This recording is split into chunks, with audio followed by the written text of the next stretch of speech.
Welcome to Your Next Mission podcast with the 12th Sergeant Major of the Army and co-founder of the American Freedom Foundation, Jack L. Tilley.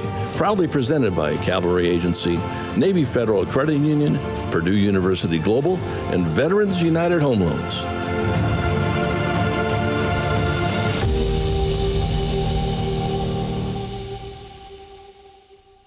Hello out there, warriors, past and present, and your families. Thank you for your service to our great country. Welcome to Season 3 of Your Next Mission video podcast, a program initiative of the American Freedom Foundation. I'm Jack L. Tilley, 12th Sergeant Major of the Army, and your host. Now, before we get started, I personally want to thank our presenting sponsors, Cavalry Agency, Navy Federal Credit Union, Purdue University Global, and Veterans United Home Loans for making Your Next Mission happen. They love our veterans and families, and I say it every week. We love them too. We have an incredible show today. We're going to be focused on entrepreneurship, and I'm so excited to introduce Women Veteran Business Champion and Advocate Colonel Retired Michelle Gardner-Ince, U.S. Air Force, also known as Miss GI. Welcome to the show. Thanks, Sergeant Major. What a delight to just spend some time with you and your guests. Well, I appreciate it a great deal. Hey, I know the audience is really pumped up about hearing what Miss GI has to say, but before we do that, can you tell the audience just a little bit about yourself? Sure, I'd love to. Well, I've never been without an ID card from my very first breath. I was an Army brat. I'm an Air Force military spouse, and then I'm a woman veteran myself. I went to 17 different schools because my mom believed in follow her man. And so, change and people and military way of life is all I've ever known. And I've spent my entire adult life serving military members and their families. So it's awesome. I just love it. Yeah. Being an entrepreneur seems like a great alternative to what some veterans encounter when they find a job after transition. How did being a Garrison Commander really prepare you to be an entrepreneur? Oh, it was perfect. I mean, first of all, I grew up through the ranks. First, started out as chow hall manager, and I think we were talking about before the show. I worked for a chief master sergeant. I was a chief master sergeant lieutenant, and then I rose up through the ranks to be a garrison commander. And as being a garrison commander, or we call it a base commander in the Air Force, we had dining facilities, hotels, restaurants, clubs, golf courses. All those things have to generate a revenue. So I've been an entrepreneur most of my adult life, and then all the other things that were not, revenue generating, logistics, HR, IT, cops. I've had cops work for me and signed a few warrants Yeah. in my time. So all of those things, I think, help to understand both the military customer as well as operations and really just being focused on delivering value. And in that case, we were delivering value to the troops and their families. In entrepreneurship, you deliver value to your customers. Yeah, the Army is a little bit different. We call them base support ASGs. I think probably I still Mhm. call them the same thing. But that Garrison Commander, I mean, really, those are the ones that really make things happen on the installation, and also connect with the community and make sure their relationship and Absolutely. stuff is going in the right direction. So I could see how that would really set you in a good position as far as retirement and really opening up your own company and doing a lot of different things. Why do you think veterans find it so hard to start their own business when they get out of the service? Wow. Well, first of all, we've been told what to do, right? Yeah, Most of our lives. yeah, There's been, processes and systems in place. And there's a lot of information, and I think, in our military service, there's a lot of information, but it's very categorized and organized for us in the form of tech orders and regulations and those kinds of things. And, what I tell veterans going into business is, yeah, there's a checklist. You can go to SBA website and they'll tell you to get your, EIN, which is your social security number for your business, and or your tax ID for your business, and your DUNS number, which is like your social security number, and do all these other things. But after that's done, you have to create your own regulation processes, systems, and determine what is going to be my system of generating revenue. What product, what service am I going to deliver? And sometimes that's hard. I had a conversation with somebody earlier last week that I said, some one veteran, woman veteran said, veterans can do anything. And I said, I believe that. And this other lady who was the HR recruiter said, that's the problem. I don't believe veterans can do anything. And I said, they can. And we're smart enough to know what we can't, and when we can't do it, we know how to find a good wingman, a good, fellow military member who can do it. So I think that's key in business is not only learning the information, but not doing it alone and finding uh, fellow veterans who are stronger in the areas where we're weak and do business together. They do the part you're weak at, and you do the part you're strong at. Yeah, it's really funny you say that because when I got out of the service, I wasn't sure what I was going to do. And of course, a lot of people come after me to hire me to do different jobs. And what happened was I worked for somebody for about 8 months, and not that I disliked it, but I really hated it Yeah, because I wasn't in charge. And yeah, so I said to myself, well, let me figure it out. So I started doing consulting work, and I had about 8 clients, I think it was, and I loved it. I was really sort of yeah. making financially, I was really pretty stable until I had to pay taxes at the end of the year after Oh, 6 months, and so that hurt me a little bit. But I found real quickly that just what you just said, military veterans can do anything. All you got to do is say, "Hey, I want this accomplished," and they'll get it done. And the other thing I think is interesting about veterans is that I tell people I went into the Army at 18 or 17 years old, really, but went to war at 18 years old, and I went from 18 to 55 in war. So I grew up a great deal. So I think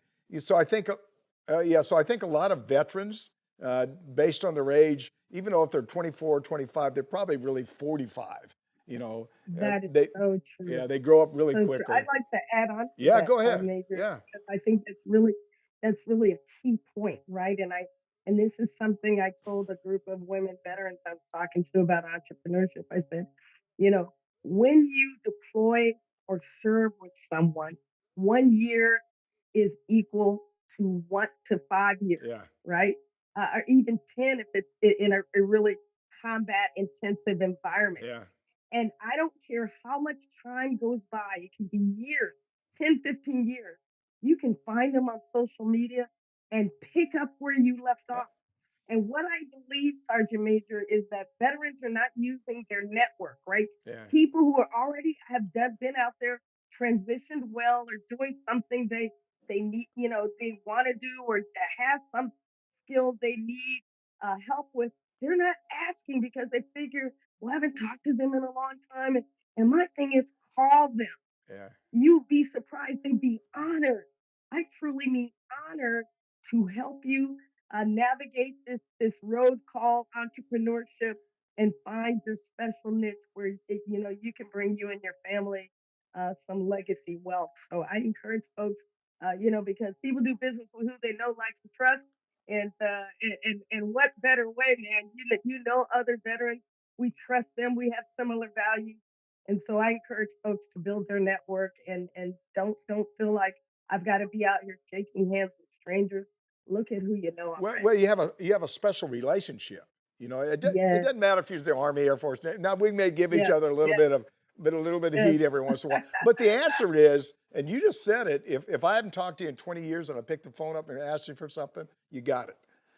Because Yes. you're brothers and sisters in the Army, and you're going to help each other out. Yes. And Oh my and gosh. and that's Yes. and that's a very special relationship.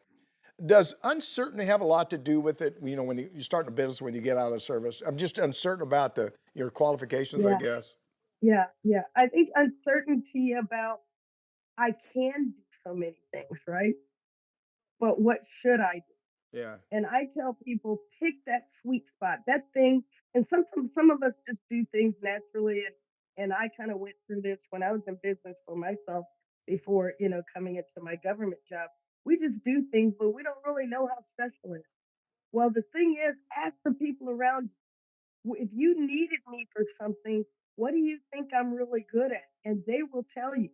And then take that because, one of the things I love to tell transitioning military members, that thing you're fussing about, the boss won't listen to you.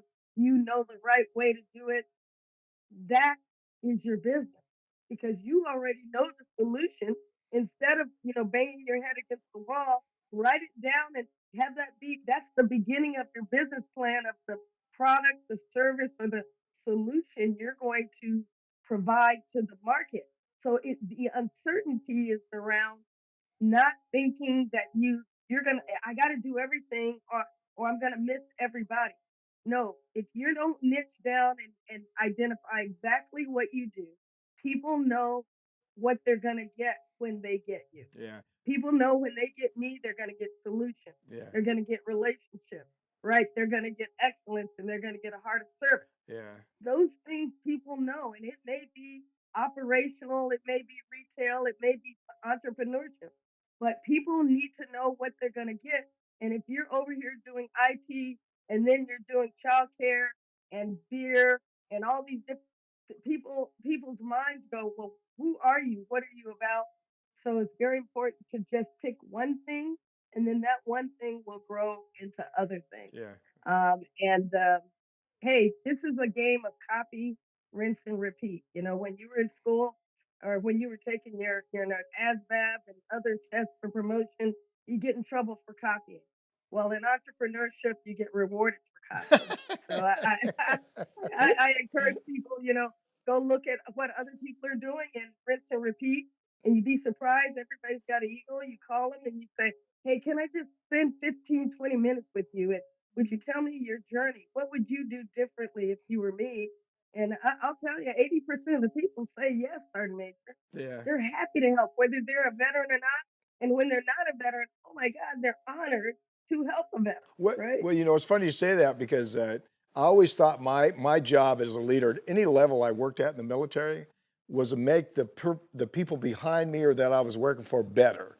Whether or not it was a commander, I want him to be successful. And if it was somebody that was behind me that I was working with that was a junior NCO or junior soldier, I wanted to make sure they're their best that they could be. And so part of that is teaching, coaching, mentoring those people that you're working with. And I love doing that. And I love, in fact, I try to do it just as much as I can now, just as a retiree. I mean, it's, if people are successful, you win. Everybody wins, and so it's good. That is so The, true. the other thing I think is important too is again, they have to trust you and they have to believe in you. And they got to understand that, you're not doing something to make you look better. In fact, I tell Yes. people all the time, I'm too old for anything like that. I want to help people. I want to make sure people do the best they can. And if I can help you a little bit or coach you and teach you a little bit, I'm going to do all I can to help you. We hear the expression, I've never heard this before, gig economy a lot of these days. And Yes. what exactly does that mean? I mean, I don't know what it means. What's that mean? Well, gig economy means, and I think it's not a bad model. It's not for everybody. You kind of spoke about it, whether you know it or not, Sergeant Major, when you were out doing consulting with all those different clients, that was a gig economy. You were a solopreneur bringing your service, your intellect, your leadership expertise to market, right? Um, but like you said, the key point, and I did this myself, so the whole thing of having to pay taxes at the end was triggering to me, Sergeant Major, because I had the very same experience. But the gig economy is where you take your unique skill and you bring it to the economy, and you can do that mostly as consultants or very key technical kinds of, might be cybersecurity and testing different systems, but it's a very specific service that you're bringing to market. And I will tell you, some of the most successful veteran owned businesses have started out with this. They're calling it gig economy, but it's really being a solopreneur or 1099. I tell troops today, don't, go find a job, interview, And when they say they want to hire you, say, no, I want you to hire my business. Most of them don't need the medical because they can get it through TRICARE VA. Yeah. You then get with an attorney and a lawyer and you get your business set up. You have your taxes taken out. And so you then negotiate instead of a salary, you negotiate, I'm going to come into work 2 to 3 days a week. I'm going to provide you with these 3 or 4 deliverables on this frequency with this level of excellence or standard. Because what that does then is allows you to do that work and then 2 to 3, or if you count the entire 7 days a week, it allows you other days to go find other business. Yeah. Now, if you were an employee, what would happen is if there was a problem that was not in your job description or work that needed to be done, your boss would say, I want you to do this, and you would do it. If you were a business, you would say, no, I can't do that, but I'm happy to modify the contract and add that new Absolutely. um, need to the contract, and it will cost you this. And I need to hire 2 more people to do that work. And I would tell you the most successful veteran owned businesses, that's how they started. And then they grew enough people to get out of working in the business as an employee to working on the business. Yeah. So that is it's a great model, especially in this gig economy. But I want to foot off what you said. Get your taxes in order so that you're not hit with that huge bill.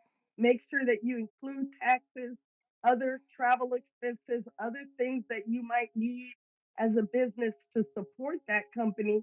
Because you have to remember, if you don't include in the contract and they want you to travel, then you're going to have to take that out of pocket. So, just talk to some people who have done it before, but it's a great model. It gives you the freedom that I think we all seek in entrepreneurship. Yeah, it's really funny you say that because I know when I got out, I asked a few people about doing consulting work. I didn't know how much you'd even charge anybody for consulting work.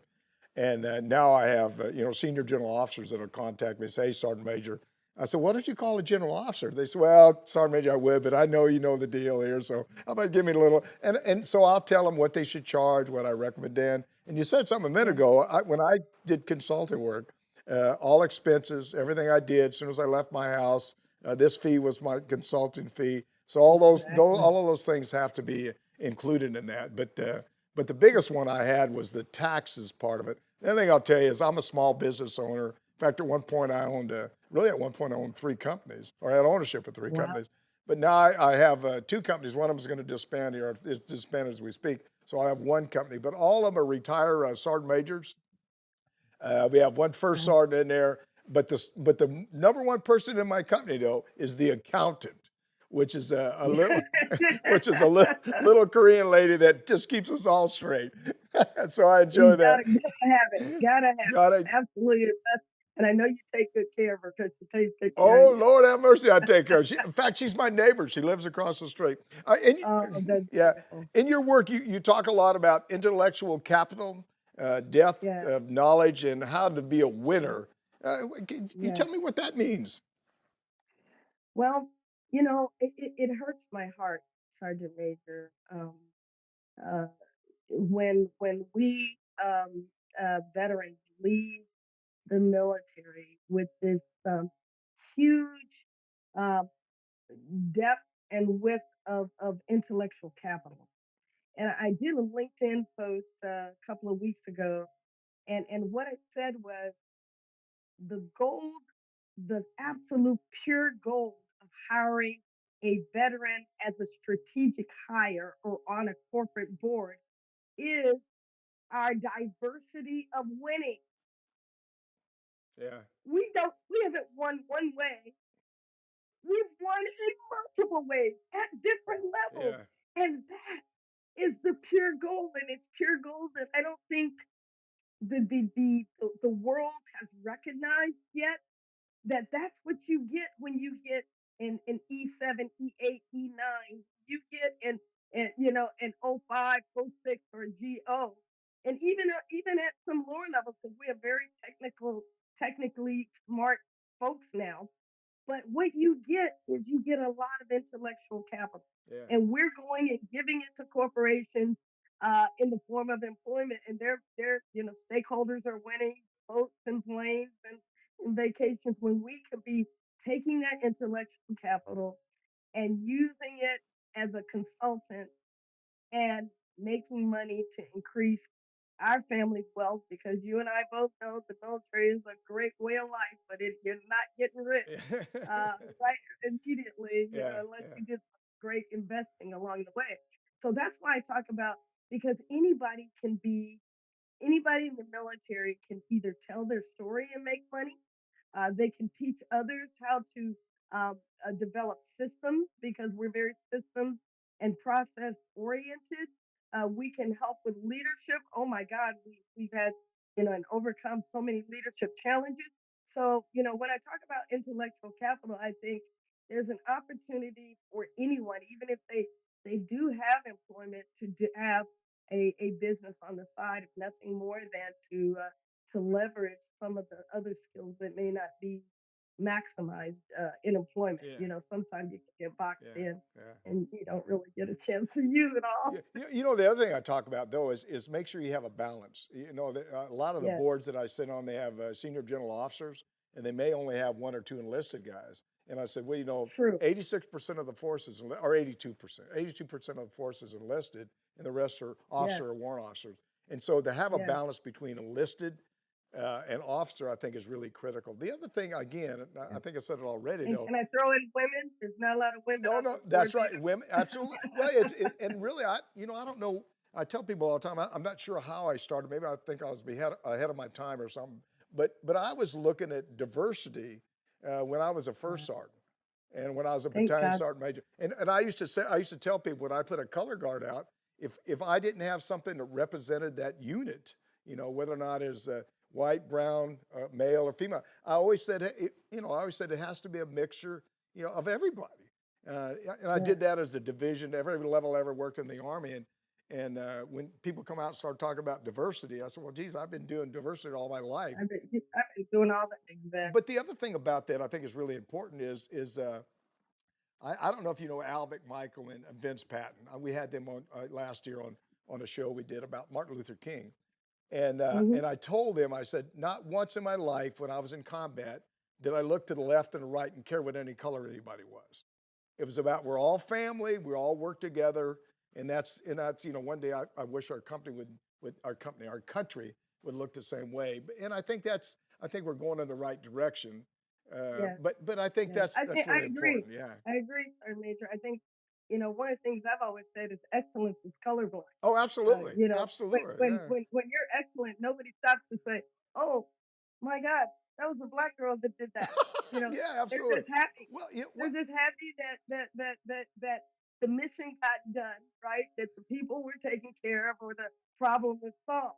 And I think sometimes, you're talking to a gal where, I grew up and my dad was one of the first Black Army Corps of yeah, Engineer yeah, yeah, officers. yeah, yeah, So when I arrived at his first duty station, I was the only Black officer's kid most of my formative, years, yeah, all the way up until I was a senior in high school. yeah, So, I believe what you're saying is true, and I will tell you, most of my mentors did not look like me yeah, until I got to be in my most senior rank. yeah. So I think if you're excellent, you do well.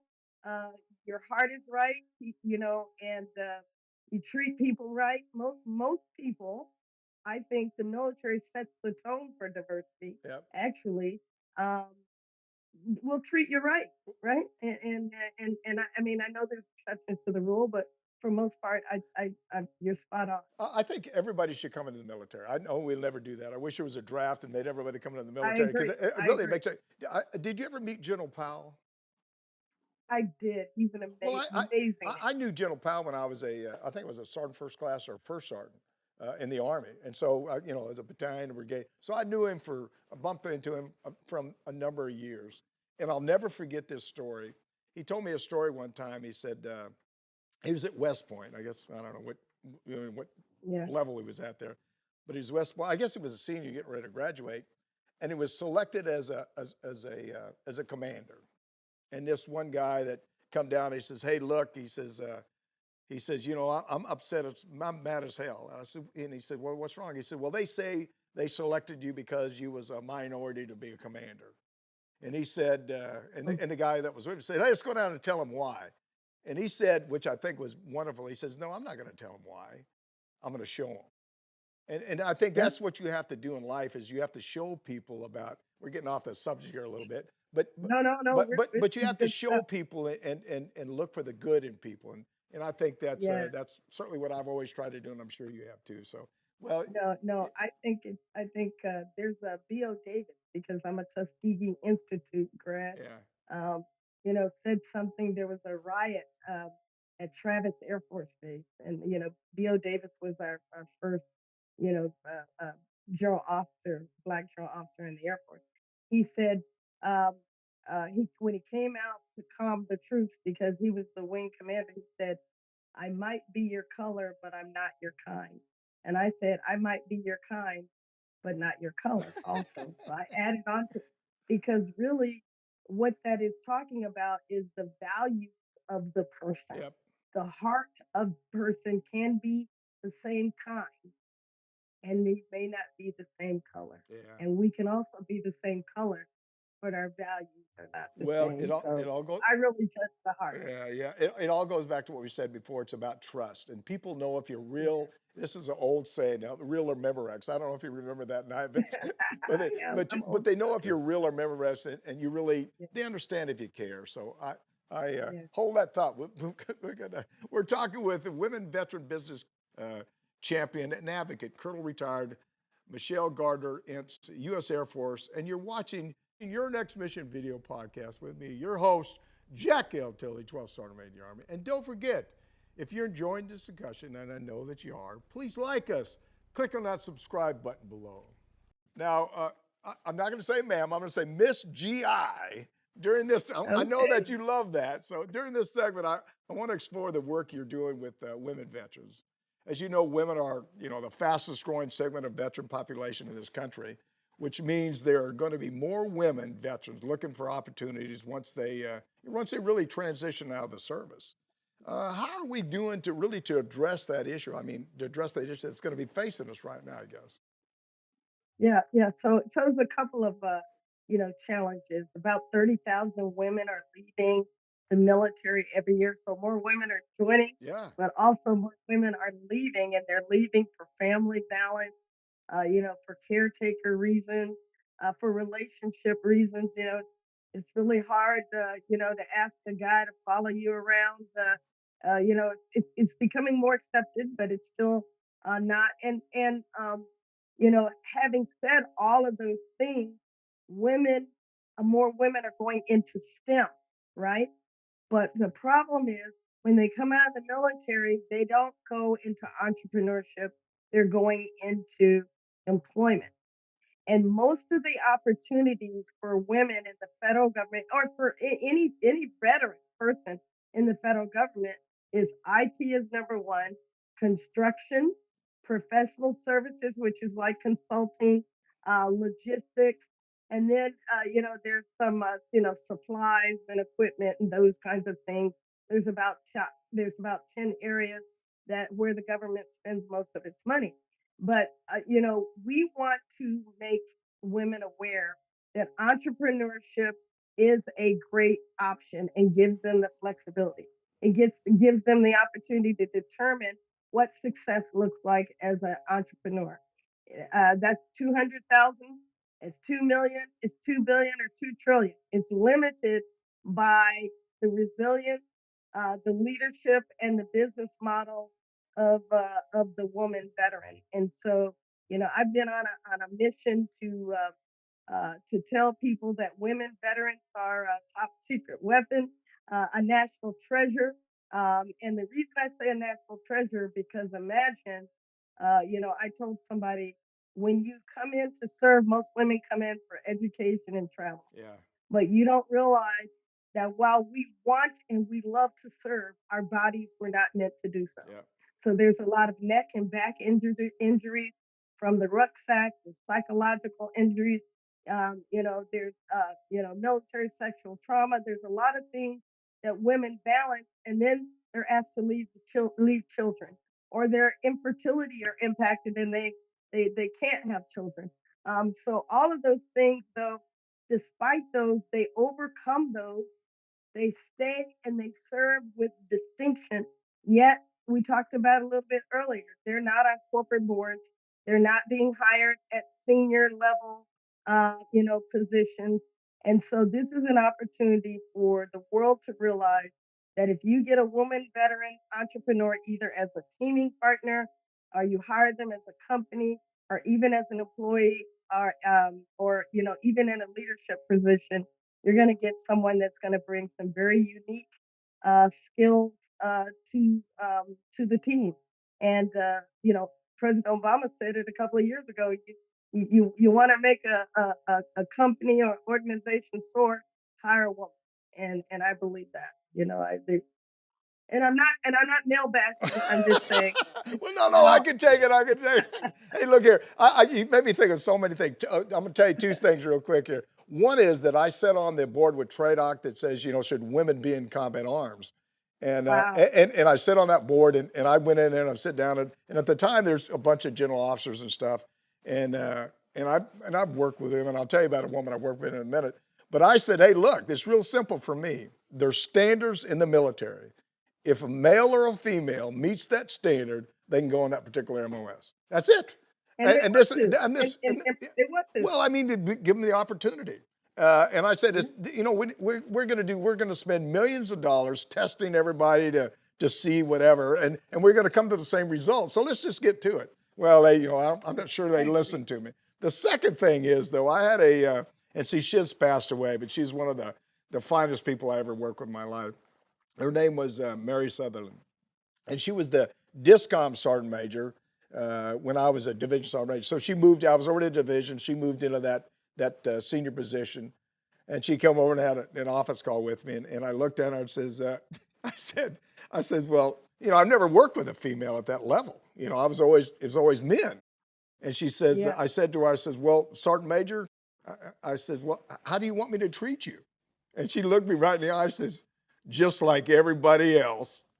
Oh, and I said, okay. So we was in a parade field one time, and she had told me that, and she come up and she said, Sergeant Major, remember, treat me like everybody else. And then I chewed her butt about something and sort of sent her back. But she was No, but she appreciated that. well, but And you'd be surprised. Um, you know, when people were tough on me and didn't hold back, it made me better, and I appreciate it. And I think most people, if they want to succeed and be the best they can do, women appreciate well, that. you got to be I you got to be honest and fair, and you just can't be honest and Yeah, fair for a yeah, male or for it's for yeah, everybody. yes, yes, My thought in the yes, military, and even in life, I treat everybody the same. If I'm upset at you or bothered by you, I'll correct it and go on and forget about it. But yes. you treat everybody the same. And so, in fact, here's one last. You make me think of something. I had a young sergeant one time. She works in the Pentagon now. She came to me and she says, Sergeant Major, I got a question. I said, why is that? Well, how come when I fill out the form or application, they got to say white, black, whatever? I said, well, what's wrong with that? She says, why can't I just say I'm an American? And I thought, Huh. well, I said, she's really right. Why do we distinguish between one and other? I'm an American, period. Let it go. So hold that thought. Hold that thought. We're gonna be right back. We got a lot more to talk about. And if you're not having a good time, something's wrong about it. So don't go anywhere. We'll be right back. You're watching your Next Mission video podcast. You're watching Your Next Mission, proudly presented by the Cavalry Agency. They help brands dominate no matter their size. Ideas, strategy, action. This is Cavalry.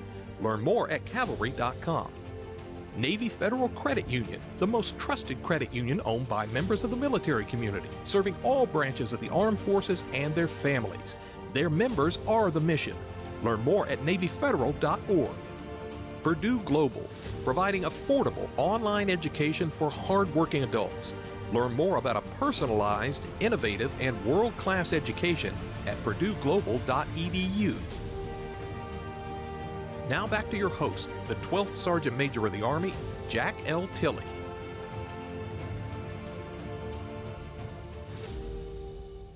Welcome back. We're blessed to be here today with women veteran business champion and advocate, Colonel Retired Michelle Gardner-Ince, U.S. Air Force.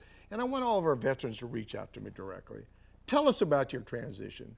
Tell us what topics you'd like us to cover. I always tell people it's not my show, it's our show. You can call or text me at 844-424-1134, and I'll actually reach back out to you. Or send me an email at smatilley@yournextmission.org.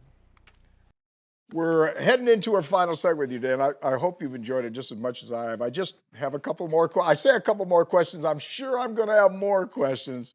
We were discussing earlier, navigating the waters of entrepreneurship can be, frightening and challenging for both men and women veterans. What can they put in their toolbox to help them navigate that new frontier? Well, I think it comes down to two things. I meet a lot of veteran women who also say, "Hey, I just want to get a government contract. I just want to get a government contract," and it really is about focus.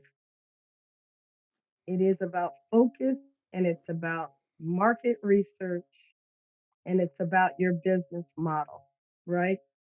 Um, so first, I'm going to say focus. Focus your value. And I want to share the Uncle Sam method. S stands for solve a problem. A stands for address an issue. M stands for meet a need. So Uncle Sam gave you a lot of stuff in your rucksack, but you've got to focus it on what problem are you solving, what need are you meeting, and what issues are you addressing. That's the bottom line. So that's the Uncle Sam method. So focus. Second thing is market research. Market research is around you everywhere. If a government agency is in the newspaper, there's an opportunity for you to solve that problem. IG report, GAO report, Spend USA spending will tell you where the government's spending their money. Strategic plan. All of those things are issues that need you to solve them. And when you're talking to people, just don't talk to them about what they're doing. Talk to them about the problems they're having so that you have a better insight. And then, last but not least, there are um, plenty of opportunities out there for you to bring your product or service to market. But your business model, your revenue model is important.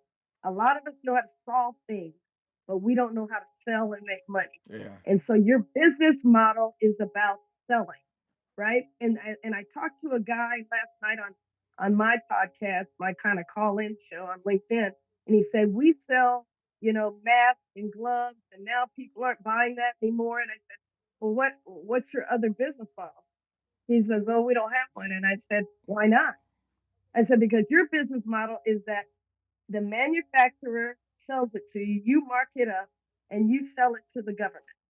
I said, with inflation, if the manufacturer increases their price and the government decides they don't want to pay anymore, your profit margin now has gone down, it's smaller. So you need to find out another business model. And I said, have you joined, professional organizations that do sanitation? What kind of certifications? There's certifications for sanitation and the air quality and all kinds of things that deal with cleanliness. I said, "Oh, have you looked at um, uh, city, state, right, local universities all buy these things?" And then I told him, I said, "You must benchmark. Look at companies who are successfully doing something similar to you. What organizations are they in? Join, start to hear the culture, hear the conversation. How are things done? Ask people questions.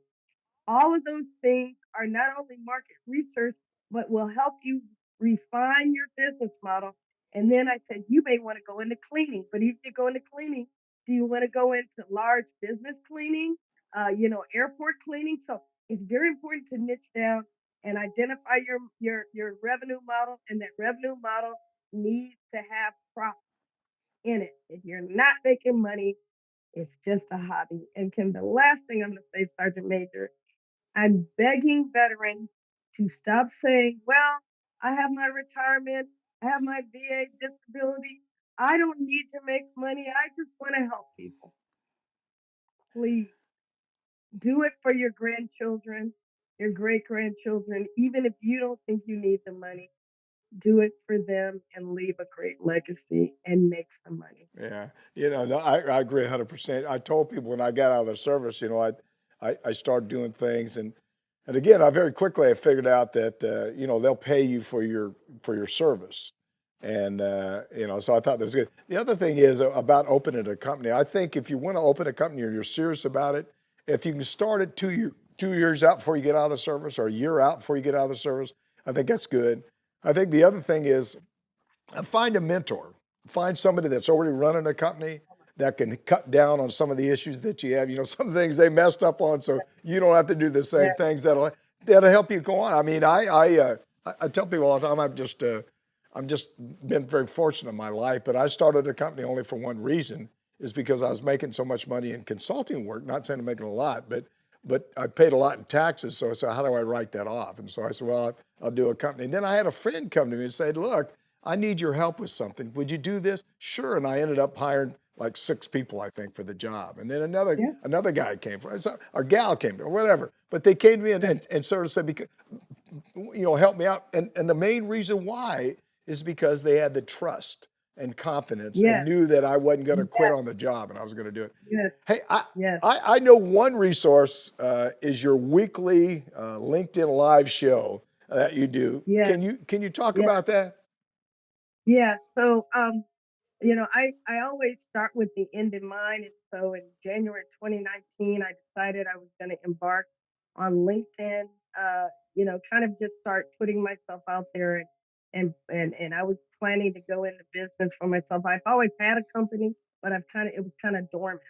And so I said, I want to be a LinkedIn influencer. I didn't really know what that meant, uh, but it means doing a lot of work on social media. I Yeah, can tell you that. yeah, And so in November of 2021, they named me a LinkedIn influencer, and as part of that, I got to beta test the audio uh, feature of LinkedIn. And that's where it's like a call in talk show, is the best way to put it. yeah. People can join, raise their hand, ask questions, or they can just sit while they're, working out or cooking and just listen to it.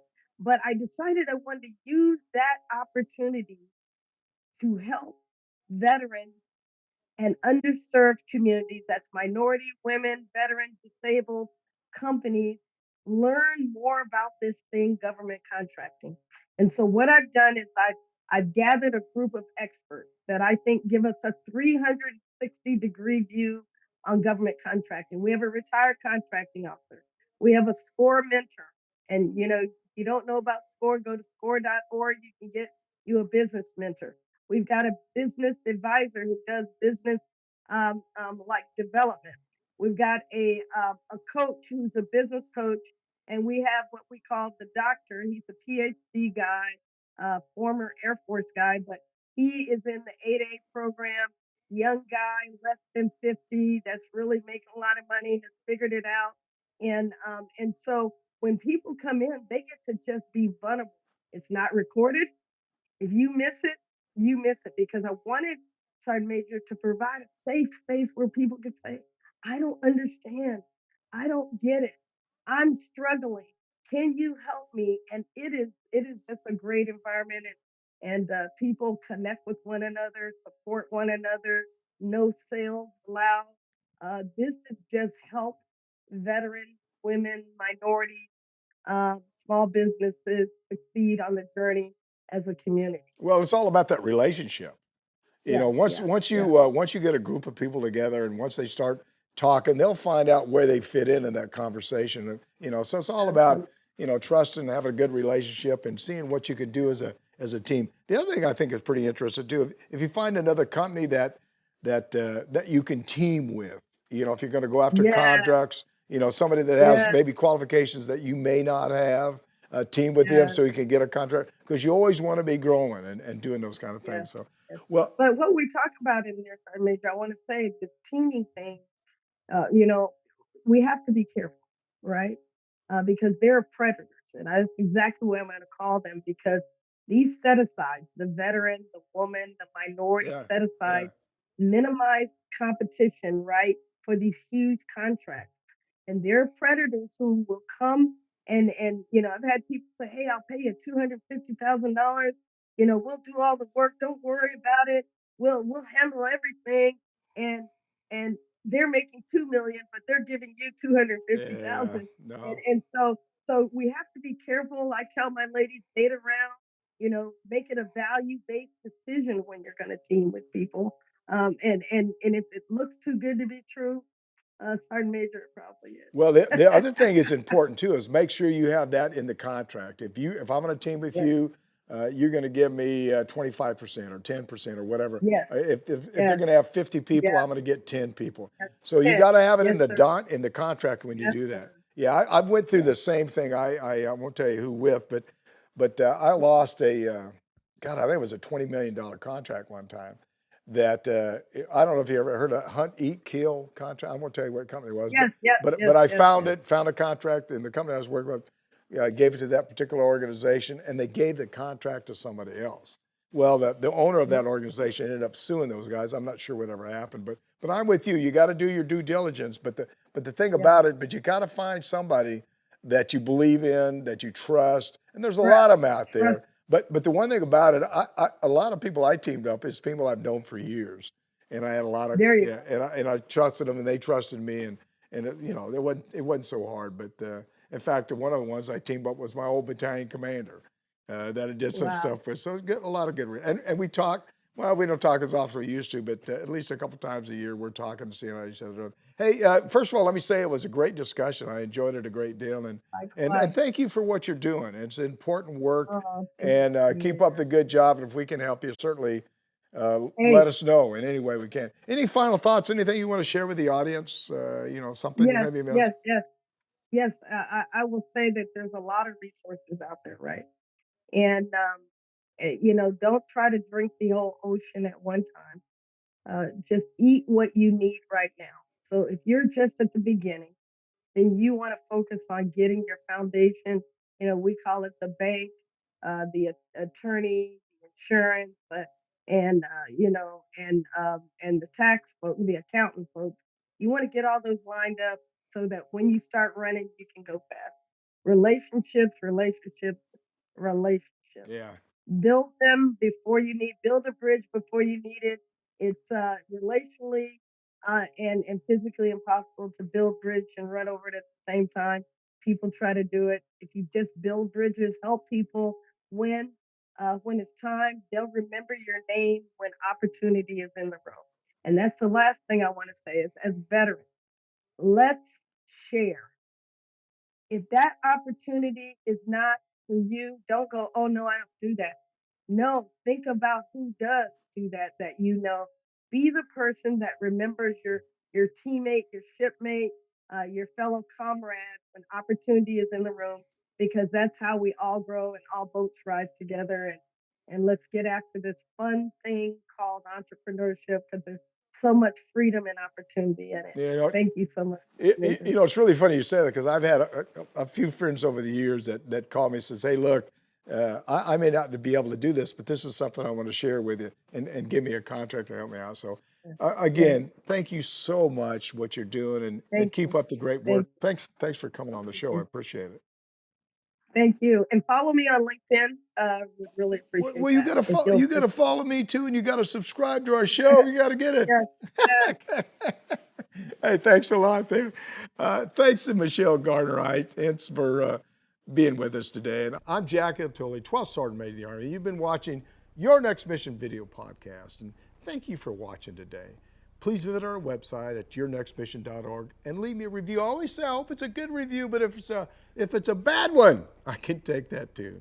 You can also visit our nonprofit partners there who can provide you with so many services that will assist you in your transition from the military. Also visit our corporate partners and see all the jobs that are available. Please know we want to assist you any way we can. Please follow me on all my personal social media pages, Facebook, Twitter, Instagram, YouTube, and Rumble. And if you enjoyed the discussion, and I know you have with Michelle, Please like us. Click on that subscribe button below. Don't forget, we want to hear from you. Please leave me a message or send me a text at 844-424-1134 or send me an email at smatilley@yournextmission.org. Thanks again to Michelle Gardner-Ince for joining us. It was just great having her on the show. And at this part of the show, it's always my final thoughts. And I'm really going to think about a couple things. Share, mentor, and develop. Remember, we're all part of a family. We all need to make sure that we help each other.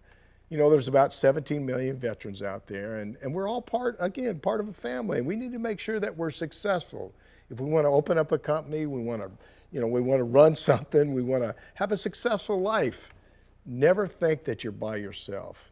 We're all together, and we're all going to be successful together, just like Michelle. You know, God bless you, and just keep up the good work. Again, thanks for watching, and thanks to Cloudcast Media, New Mind Studios, and of course, our 4 presenting sponsors, Cavalry Agency, Navy Federal Credit Union, Purdue University Global, and Veterans United Home Loans. We appreciate all you do for our military. And as always, see you on the high ground. Hooah! You've been listening to Your Next Mission, brought to you by the American Freedom Foundation. Learn more by visiting yournextmission.org.